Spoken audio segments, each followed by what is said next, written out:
nilabas natin. For sure naman, alam mo yan, content creator kayo na gano'n kayo hinatlan eh. So ano, meron pa akong ipaliwanag sana eh. huwag na! Hindi kailangan paliwanag. Yung paliwanag. Yung dalawa, yun na yun. So, yun na yung payo ko. Thank you so much, Last Kape.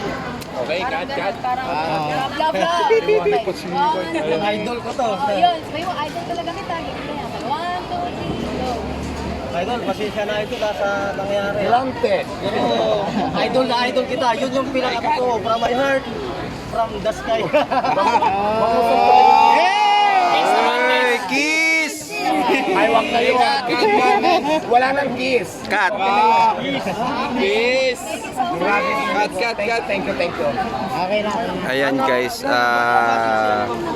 Dahil sa pangalawang upload ko na yun eh. Yung parang dinipipinsahan ko na si Ma'am Corina. Sige, dito na lang. Kasi ang order natin ngayon, systematic na tayo naka-POS. Dito na tayo naka-order. Wala na yung order na matumano. Lahat kasi may inventory siya sa cashier. So, yung lahat na.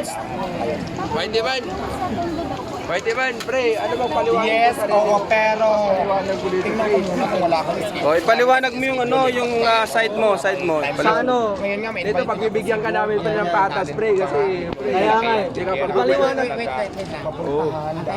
Dito tayo na. Tapos dito na sa marasabay na kayo, baka ipaliwanag ko. hindi ka mapagbigyan sa kabila, pre, dito ka pagbibigyan. Pagbibigyan ka namin dito. Pagbibigyan sa kabila, pre. Sige Para na, maging patas. Siyempre, alam ko, doon ka kumikita lang. Ba't ka mag-upload ng mahaba eh? Vlogger ka nga Diretsahan eh. na to, diretsahan. Oo! Sabi mo doon. O, pagdating ko doon, Sabi nga Corina, ano ba si Corina? Parisa ni Idol Diwata, nung time na doon si Ma'am Corina, parang late na. Yung nadatnan ko doon, yung matapos na yung vlog nila. Kaya ang nadatnan ko doon, yung kunting subong ni Ma'am Corina at saka yung magbigay ng chinilas. Kaya nabakay sila talaga ng video ko. Kinat-cut ko lang yun bilang isang content creator. Gusto ko madaming may upload na content ganun.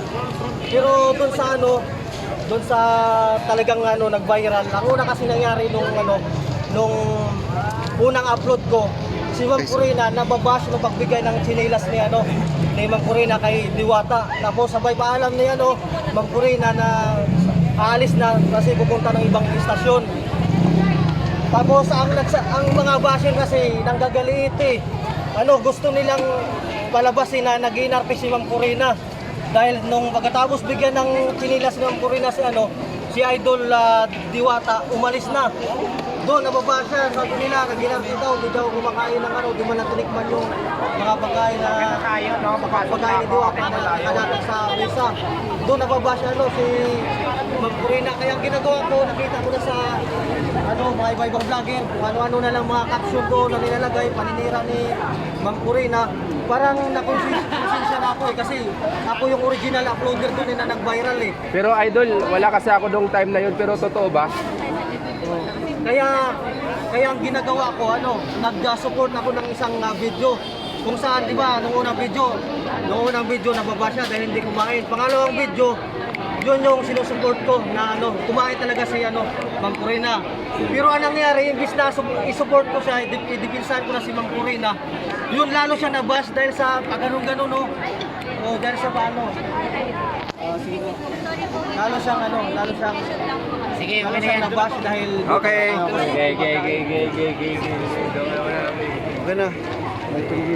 So yan na guys, bali nagpaliwanag si Whitey Man kung anong nangyari doon sa pagbabas kay Corina dahil daw sa hindi kinain yung paris ni Diwata. Yon. Kaya kung minsan tayong mga content creator, maging responsable rin po sana tayo sa mga ina-upload natin.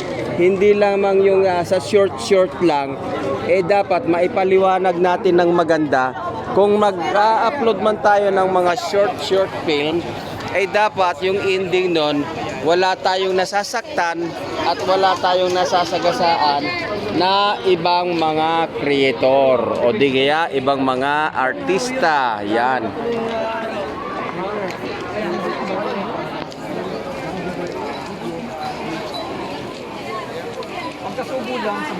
So yun talaga yung yun. Kaya siya nabasi ko rin. So yun talagang Yun, mabiblatan. Dichon, yan. Marvin Lagarde. Yan. Linta Vloggers. Kami ang... Yabagis Vlog! Sabi kasi ni Marvin, Linta Vloggers. Okay lang. Uy, paano mo nalaman?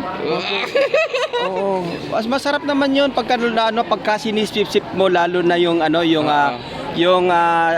soup ng Diwata Paris Overload. Naku, pagkasarap-sarap, guys. Bahala ka kung anong sabihin mo, basta kami masaya kami sa ginagawa. Basta masaya namin. kami dito, guys. Ngayon Kung masaya ka sa comment section mo, sinusuportahan ka namin. Ngayon, kapag ka hindi ka na masaya, guys, pumunta ka rito, kumain ka ng maraming Paris at Yeah. nang kunin ka na. Uy, ang bait mo naman. Para kunin na rin siya para Oo. para hindi na siya makapagsalita pa ng hindi maganda. Uy, sana all.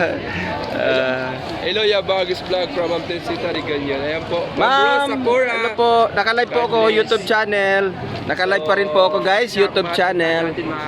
Ayan. So, ayan kasi pinapakita ko sa inyo, humahaba na yung pila dito kay Diwata Paris Overload, Quezon City branch. Nakita nyo naman, guys, masyadong systematic ang kanilang galawan dito. Ayan, oh. Yung kanilang galawan, yan, guys. Naman si Whitey Man, si Diwata. Siyempre, kailangan nilang pala. Ayan. Hello, nanay. Hello, ate. Kumusta ka na? Nag-viral na yung iyong sabi mo, yung ginagamit mong sabon kay Rosmar. Nag-viral na sa akin yung video mo. Hello, nanay. di ba? Mamaya papakita ko sa iyo, viral ka na, ang dami na. Magwa 1 million na yata. Amping sa inyong tanan. Cebu, mayong gabi diya sa mga taga Cebu, sa dalang mga Bisaya, mayong gabi. Medslin, Ayan. Limundo, shout out watching from Kuwait. Ingat po kayo sa So, bigyan mo naman kami ng konting kwento nung pinatawag ka ni Ma'am Corina. Kaibigan natin Ano ba? Anong Pag punta ka doon, grabe, sobrang kaba, pinaghalong kaba at saka yung takot, siyempre. Oo. Nababa si si Ma'am Corina doon. Teka, balita namin na Whitey Man yung pumunta kami kay Ma'am Corina. Ito yung nakita ko May hawak ng patalim si Ma'am Corina. Oo. Ano lang yun, props lang yun. Sa katunayan, table Tinutukan knife ko lang eh. yun. Oo. Medyo natakot nga ako, Pero knife lang pala. pero may nakita kaming hawak-hawak mo na nakabalot na plastic. Ano ba 'yon? Ano yun, Paris kasi bumili ako ng Paris ng time na yun nung pagpunta ko sa bahay ni Ma'am Corina sa Cubao dahil gusto kong patunayan na kung kakain si Ma'am Corina sa dala kong Paris para patunayan sa mga basher na hindi nag-iinarte si Ma'am Corina. Kasi madaming mga basher ayaw maniwala eh. Balik tayo mga- sa sinasabi ka na na hindi hindi Teka muna. Hindi ka tinutukan ni Ma'am Corina. Ha? Hindi ka tinutukan ni Ma'am Corina. Pero Ano lang yun, parang biro-biro lang yun. pero kinain ba Mabait yun si Ma'am kinain ba Corina eh. talaga ni Ma'am Corina yung dalawang Paris ni Diwata? Ay, sabay kami kumakain. Walang cut? Kumakain. Walang cut, walang ganun. Nangyari lang yung pag ganun-ganun kasi ano lang yun, parang tinapos lang nila yung segment na yun. Nasa pa ba si Ma'am Corina? Ay, nasarapan yun. Tinanong mo kung rate 1 to 10 si Ma'am Corina kung anong ibibigay niyang rate kay Anong rate? Siguro mga 10 yun, 10. 10. 10 naman pala. Ang siba nga niya kumain ng Paris ni Diwata. Sino ba siba, pre? Sino ba siba?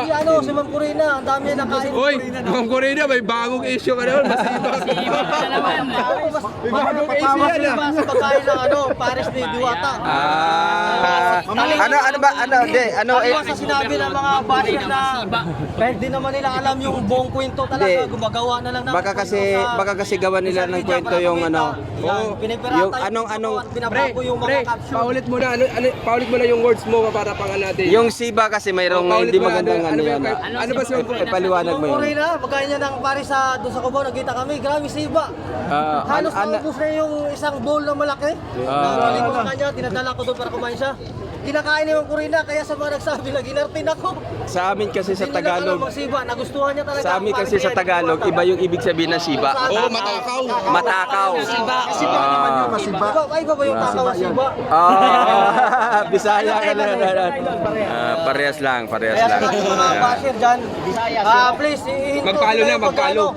Lalo sa mga vlogger, ihinto nyo na yung pag-re-upload ng video ko, yung original.